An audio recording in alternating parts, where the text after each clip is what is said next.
Mateus capítulo 28, versículo número 18. Quem achou, diga: eu amo a Jesus e me basta. Diz assim: Jesus aproximando-se, falou-lhes dizendo: toda a autoridade me foi dada no céu e na terra. Ide, portanto, e eu também peço ao Espírito Santo agora, até esqueci de orar, que o Espírito Santo use a minha vida. Eu não tenho recado nenhum para entregar para a tua igreja, Senhor, mas eu peço que o Senhor use a minha vida com graça, com sabedoria, com experiência, com autoridade, para ministrar ao teu povo. Esse povo aí, Senhor, que está aí me ouvindo hoje, é um povo que foi comprado não com ouro nem com prata, nem com pedras preciosas, mas com o teu sangue naquela cruz. E é com temor e tremor que eu abro a minha boca nessa noite para falar com a tua noiva, em nome de Jesus Cristo. Usa a minha vida, Senhor.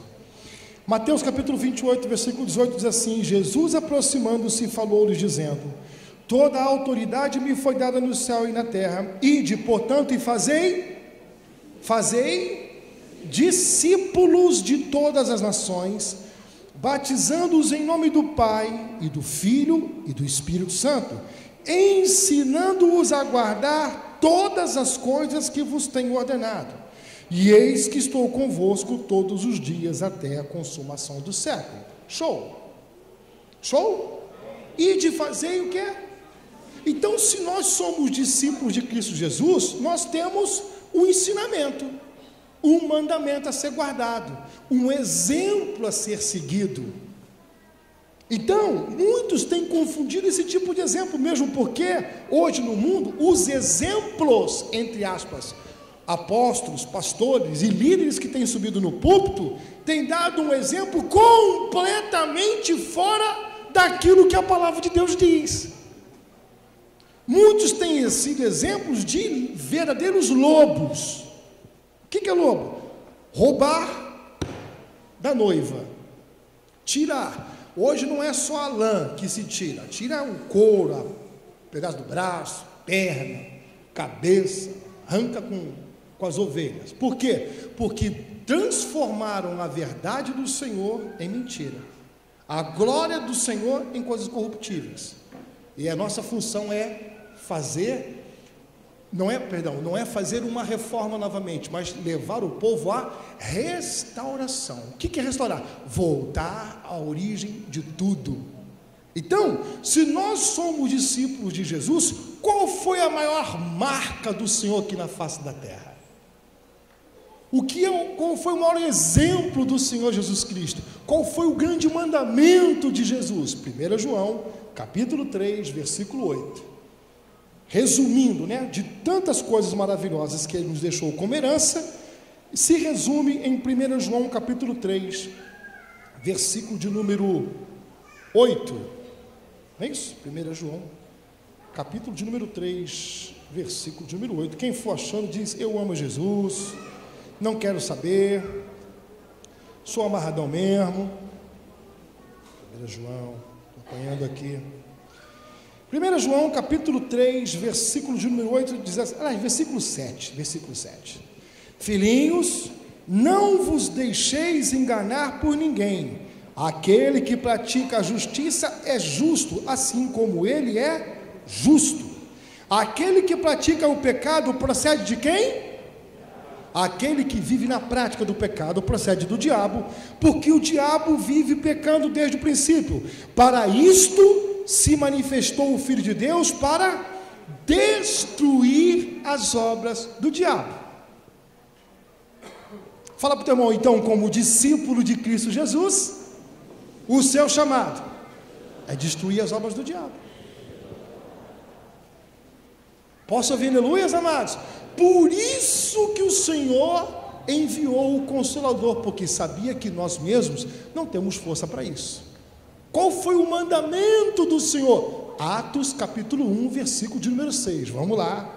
Fala para o teu irmão, isso é seminário? É seminário. Mas tu vai sair daqui afiado hoje. Atos capítulo 1, versículo de número 8. Quem for achando, diga: eu amo a Jesus e vou cumprir o meu chamado, ou o chamado que Ele me confiou, em nome de Jesus. Atos 1, versículo 6, diz assim: então os que estavam reunidos lhe perguntaram: Senhor, será este o tempo em que restaures o reino a Israel? Respondeu-lhes: não vos compete conhecer tempos ou épocas que o Pai reservou para a sua exclusiva autoridade. Versículo 8, com uma das mãos você segura a Bíblia, com a outra você abre a mão para receber essa palavra.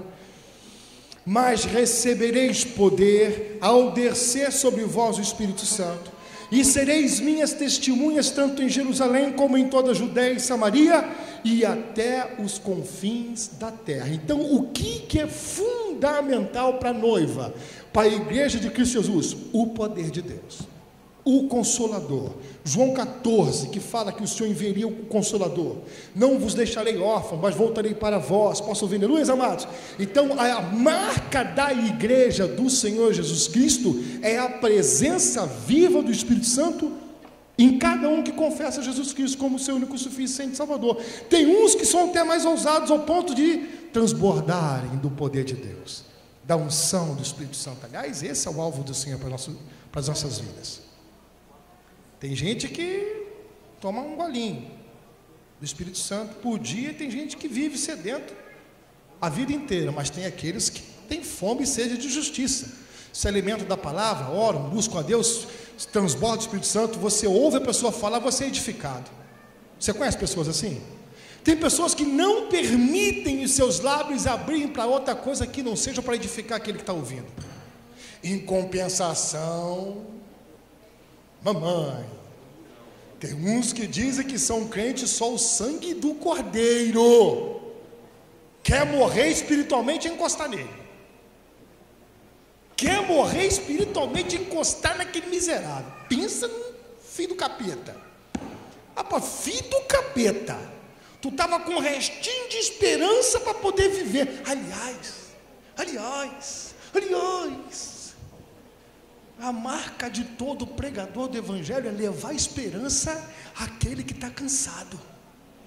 Um pregador que só usa o porrete para machucar, eu desconfio do chamado dele.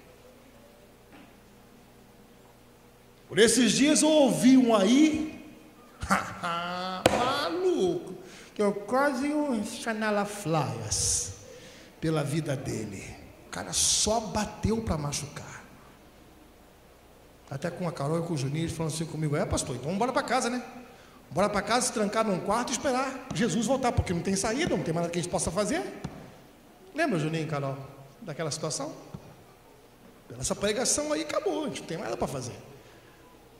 Todo pregador ungido por Deus e cheio do Espírito Santo, ele traz esperança. Mesmo que as circunstâncias sejam completamente adversas, ele tem o sal da terra, ele é a luz do mundo. Posso ouvir aleluias? Ele tempera as pessoas que o ouvem. Então é isso que o Senhor falou assim: permanecer em Jerusalém, até que do alto sejais revestido de poder. Aí ser-me-eis o quê? Não pregadores, mas testemunha. Diga: antes de ganhar o mundo, eu tenho que ser ganho para valer para o Senhor Jesus Cristo e ganhar os que me cercam, com o meu testemunho de vida. Diga: o Evangelho, bem alto, o Evangelho, primeiro, é bom para mim. O Evangelho é mentiroso. O Evangelho mentiroso é aquele que o crente tem a solução para todo mundo, menos para ele. Ele tem a solução para o problema do cara, do casamento do cara, da vida econômica do cara, aquela coisa, mas ele mesmo não cumpre a palavra do Senhor. Isso é religião. Isso é religião. Isso é conversa fiada. O Evangelho bom é aquele que você vive. E pastor, mas para viver o Evangelho a gente tem que ir para a cruz toda hora. O Evangelho verdadeiro é cruz. Porque ninguém pode viver ressurreição se não morreu antes, fofo. Fala para o teu irmão assim: quer poder? Fala. Quer unção? Fala assim: quer transbordar do poder do Espírito Santo? Fala para o teu irmão, olha nos olhos dele, vê se ele está lacrimejando, dizendo: eu quero é muito. Fala. Então fala para o teu irmão, olha no olho dele e libera essa palavra de vitória. Fala assim para ele: então morra abençoado. Morra para você, para os seus desejos, para o seu querer. Morra. Amém? Para que Deus possa viver através da tua vida. Aí aconteceu, o Senhor falou para os discípulos: permanecer em Jerusalém, até que do alto sejais revestidos de poder para serem testemunhas, tanto em Jerusalém, Judéia, Samaria, até os confins da terra. Eles fizeram isso? Não. Pedro, no capítulo 1, por sentir a responsabilidade da liderança de um ministério, lendo as Escrituras, porque a palavra de Deus diz que o Espírito vivifica, mas a letra mata, percebeu que não poderia ficar sem um dos 12, fechando os discípulos, ou os apóstolos do Senhor Jesus Cristo, e ele, na porrinha, na sorte, escolheu entre Matias e quem? Matias e quem que eu esqueci? Barsabás? Quem que era? Ô, gente, me ajuda aí, poxa. Tirando sorte entre Matias e quem? E Barsabás, isso mesmo, cognominado Justo. E Matias, ele fez uma pregação linda. Importa que o lugar de Judas não fique vazio, mas temos que levantar ele, uma pessoa que fique no lugar de Judas. Por isso, vamos, para preencher esses preceitos, tem que ser um homem que caminhou com a gente, que viu Jesus Cristo e que ficou com a gente desde o dia do chamado do ministério até o dia que ele foi morto. Então tá legal. Aí separou Matias e Barsabás, aí tirou na porrinha. Apóstolo foi na porrinha, não sei se foi na porrinha, ou se foi no dado, não sei que foi, ou no pauzinho maior ou menor, não sei que foi. Mas a palavra de Deus diz que tirando sorte, é igual a eleição de chapa na igreja para quem vai ser presidente. Eu tenho que falar que eu não sou mau. Eu fiquei sabendo que algumas igrejas têm chapa. A chapa do pastor fulano, a chapa do pastor ciclano, porque a chapa do pastor fulano vem com o presbítero, vem com a presbítera, vem com o diácono, vem com o primeiro tesoureiro, com o segundo, rapaz, aquilo ali vai mudar a igreja. E aí começa a campanha dentro da igreja. Eu fiquei impressionado.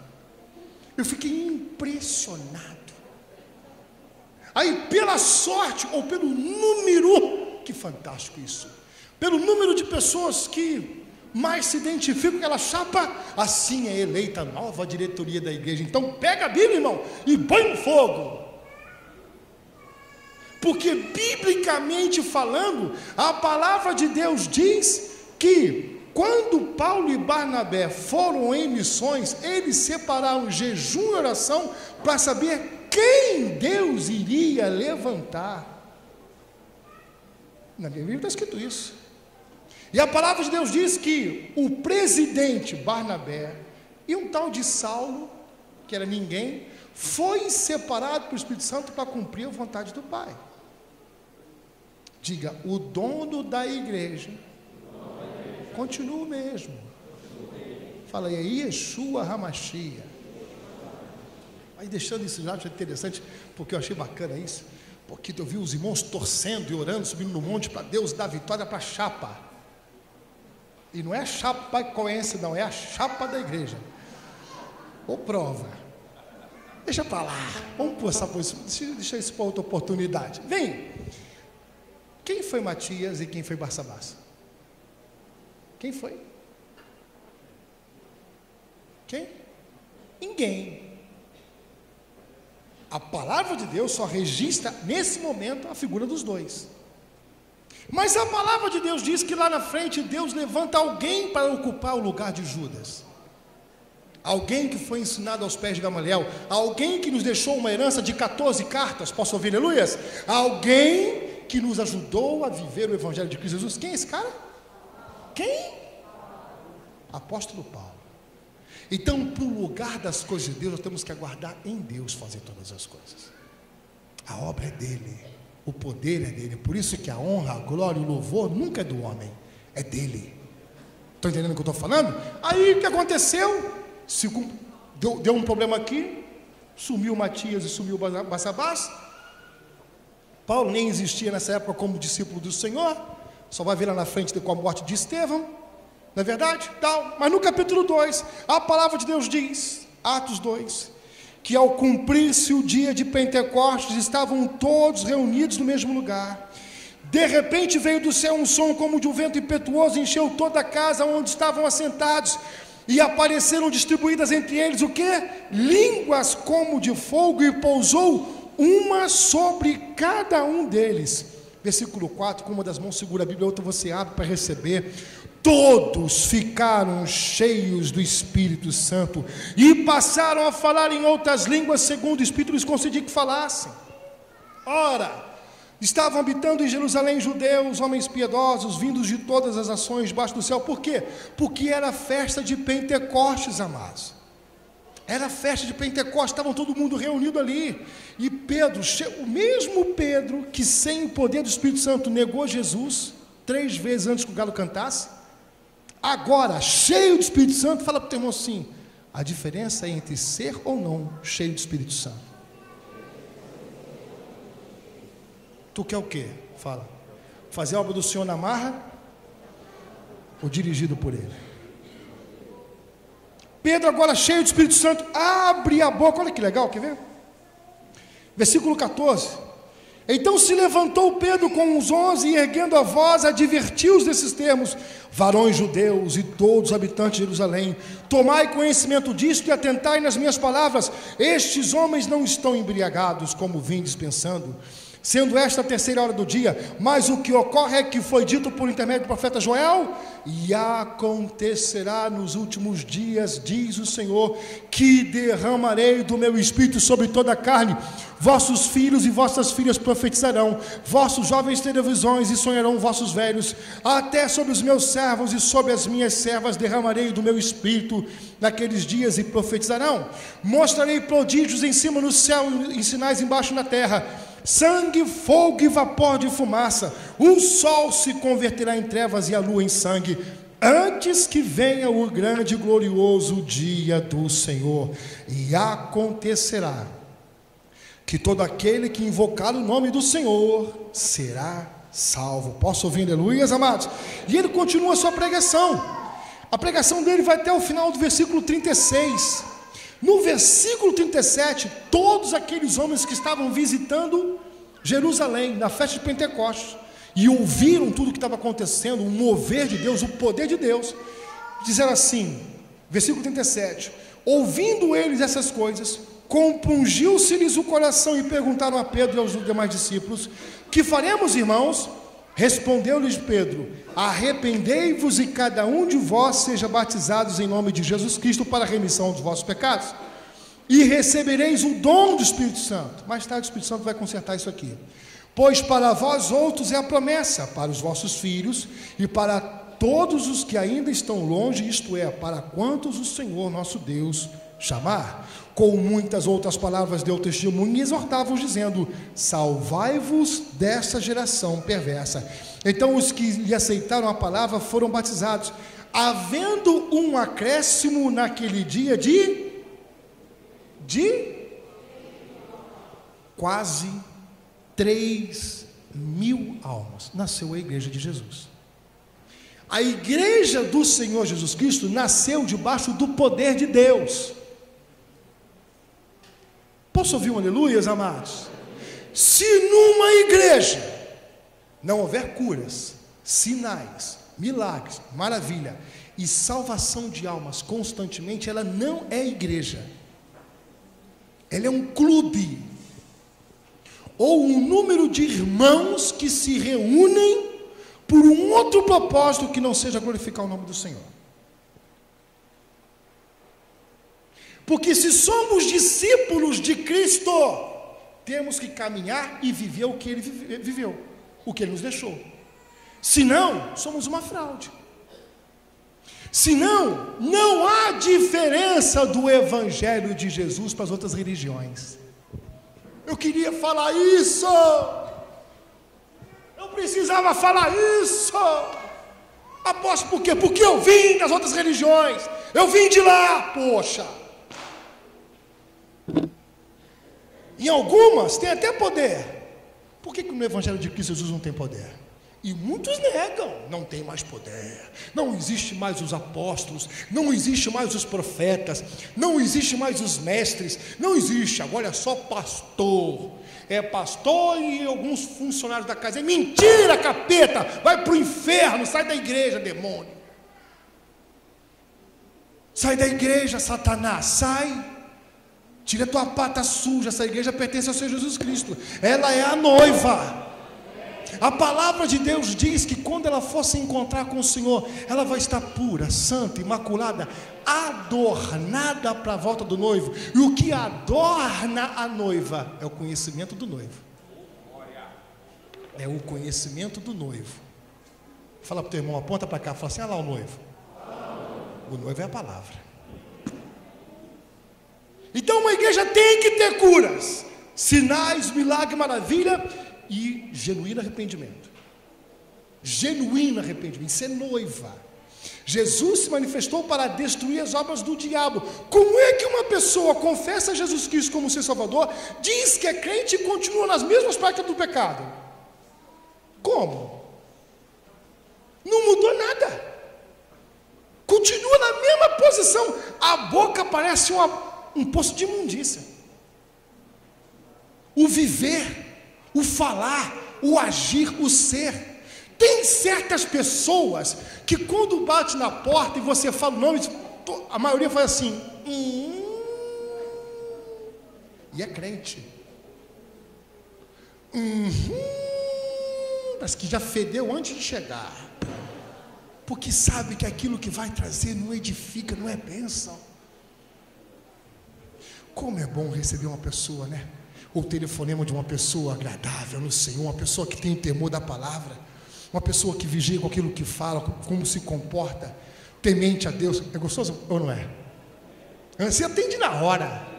Mentira ou verdade? Você atende na hora. Mas quando não é,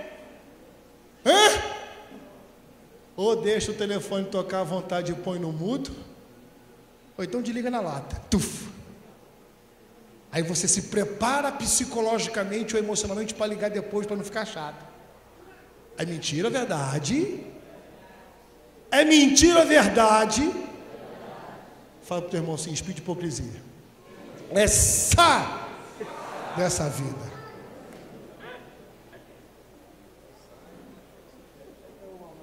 Porque não carrega Deus, cara. Se tem uma coisa que nos difere das religiões, é que carregamos Deus com a gente. E quem carrega Deus tem temor.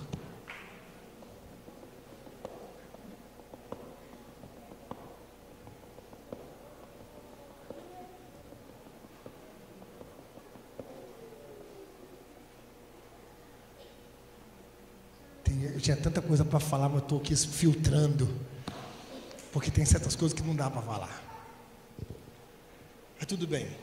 Então, igreja do Senhor Jesus Cristo, nós somos discípulos, e tal como o nosso mestre, temos que nos comportar cheios da glória, cheios do Espírito Santo. Amém? Não existe mais o falar em línguas. Então tá legal, então mata aquilo que Deus me deu. Não existe mais os milagres. Não, então tá legal. Então pega todos os testemunhos que aconteceram nessa igreja e diz que foi coincidência. Mas eu quero continuar vivendo essa coincidência até a volta de Jesus. Eu quero viver essa coincidência. Quem quer viver essa coincidência, começa a aplaudir e glorificar o nome do Senhor Jesus Cristo. Aleluia! E para finalizar, a palavra de Deus nos deixa como eles se comportavam, como a igreja gloriosa, como aqueles que estavam no caminho, como aqueles que eram discípulos do mestre, caminhavam. E é nesse modelo que nós temos que caminhar. Não viver em reforma, porque a reforma cada um faz do jeito que quer. A restauração você tem que fazer como está no escrito, como foi estabelecido no princípio. Isso é restauração. Esses dias nós conseguimos aqui a casa de Barão de Itambé, para começar uma escola de música na cidade de Vassouras.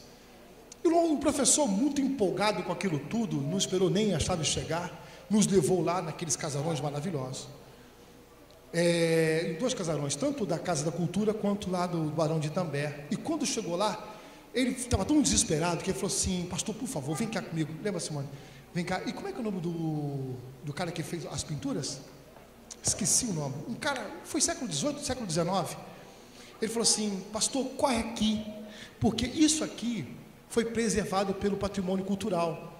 Foi preservado. Vem cá ver. Ele me levou. Quando ele me levou lá e tal, ele mostrou umas pinturas do século XVIII e XIX. Ele falou assim: pastor, há um tempo atrás meteram tinta branca de fora a fora nisso aqui para pintar com outra cor. Isso aqui tem um valor cultural tremendo para a nossa cidade. Eu falei assim: aí o que vocês fizeram? Nós chamamos o restaurador. Eu falei: por quê? Porque o restaurador faz voltar à origem. O reformador reforma do jeito que acha melhor, ou do jeito que o dono quer agora. Mas o restaurador faz voltar à origem. O Ministério Palavra Viva foi chamado para levar a igreja à restauração, a voltar à origem. A origem da oração, a origem da comunhão com o Senhor, a origem de ser discípulo, e não um bando de mendigos espirituais que entram na igreja com os pires na mão, pedindo a bênção do dia. Nós somos a luz do mundo e sal da terra. A palavra de Deus diz que a ardente expectativa da criação é a manifestação dos filhos de Deus. Eu amo comer lá no Josué.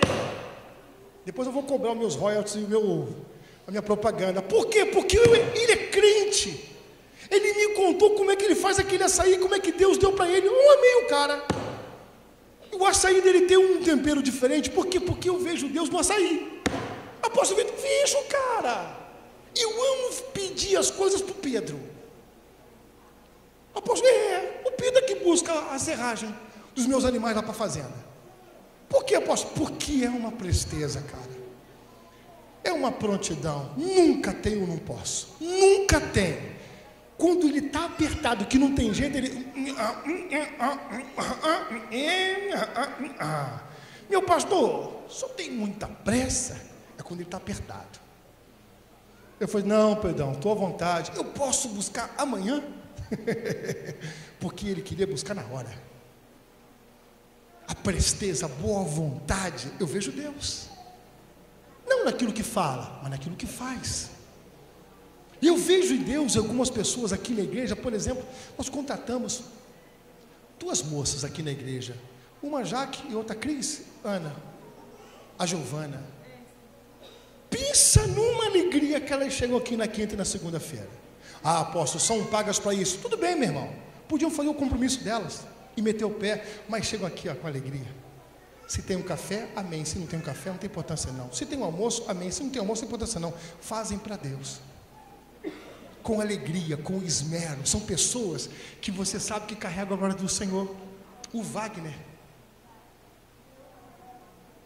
Eu não preciso chamar o Wagner lá em casa, às vezes, para limpar um quintal, uma coisa assim, que também é constrangedor. Às vezes chamo, porque está muito agarrado. Ele pega aquele material dele, sobe e faz as coisas lá em cima, limpa aquilo tudo lá e tal. Fala assim: Wagner, quanto foi? Foi ela não. A gente que sente no coração de ofertar uma coisa na vida dele. O temor do Nicinho. O Nicinho chora por saber que o irmão está passando dificuldade e não tem um teto para morar. Por carregar Deus com ele, cara. Não é conversa fiada. Ele quer ver a mudança. Posso ouvir, aleluia? Toda pessoa que carrega Deus consigo, toda pessoa que entendeu o que é ser discípulo de Cristo Jesus, ela não se conforma em ser aquilo que foi a vida inteira. Ela quer mudança. Quem está entendendo o que eu estou falando? Ela quer mudança, ela quer ser outra coisa. Ela não quer ter um bom caráter, um mau caráter, ela quer ter o caráter de Cristo Jesus. Ela não vê impossível para nada. Ela sabe que ela serve o Deus do impossível. E ela sabe que o tempo que ela tem sobre a face da terra é uma oportunidade de fazer a diferença no meio em que vive. Não um mendigo espiritual. E para encerrar, a palavra de Deus diz aqui no versículo de número 42: e perseveravam na doutrina dos apóstolos. Diga para o teu irmão: ô glória. E na o quê? E na o quê? Fala para o teu irmão assim: está escrito na tua Bíblia que perseveravam na comunhão? Pergunta para o teu irmão, gente, por favor. Então, que negócio é esse de Cristo em casa? Hein? Diz para mim. Que negócio é esse que eu não preciso mais de igreja? Vai fora, capeta, solta a igreja. Vai para o inferno, Satanás. A palavra de Deus diz que a igreja permanecia na comunhão. E aí, irmão, não vai no culto hoje por quê? Vou confessar para você. Estou desanimado. Tá miserável. Morra. Que a trombeta vai tocar. A palavra de Deus diz que perseveravam na comunhão. E a comunhão é fundamental. Porque, apóstolo, quando a gente tem comunhão um com o outro, a gente começa a ver no outro aquilo que temos que acertar e aquilo que já vencemos. Sozinho a gente não tem parâmetro de nada.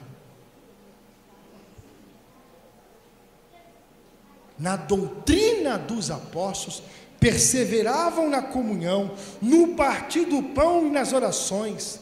Em cada alma havia temor e muitos prodígios e sinais eram feitos por intermédio dos apóstolos. Todos que creram estavam juntos e tinham tudo em comum. Vendiam as suas propriedades e bens, distribuindo o produto entre todos, à medida que alguém tinha necessidade. Diariamente perseveravam unânimes no templo, partindo o pão de casa em casa, células. É no partir do pão que se faz discípulos, amados. É no partir do pão que você compartilha a sua dificuldade com outra. Por isso que as células voltam essa semana. Quem está feliz com isso começa a fazer barulho. Aleluia! Vão voltar as células. Mas é um lugar para você abrir o coração. O pastor Vitor não inventou a roda não, filho. As células, o apóstolo tem a visão das células. Não tenho não, filho. Está escrito aqui há 2000 anos atrás. Não inventei nada. Não inventei nada, eu só estou seguindo aquilo que a palavra de Deus manda, mais nada. E criando meios e oportunidades. Olha para mim, para tu ser uma bênção, para tu não ter desculpa quando a trombeta tocar e Deus perguntar os teus valores, você fala assim: o pastor Vitor não criou oportunidade nenhuma. Eu falo: eu não, hein? Vou gritar lá perto de Davi: eu não. Eu criei, tinha tudo, tinha célula, tinha culto de quarta, culto de domingo, tinha CEBIME, tinha trabalho com os casais, trabalho dos jovens, 11 almas por cada culto que eles faziam. Jovem muquirana, coisa esquisita. Por cada culto que os jovens faziam, no mínimo era 11 almas que César ensinava, você estava gostando, você faz falha. Quantos creem nisso?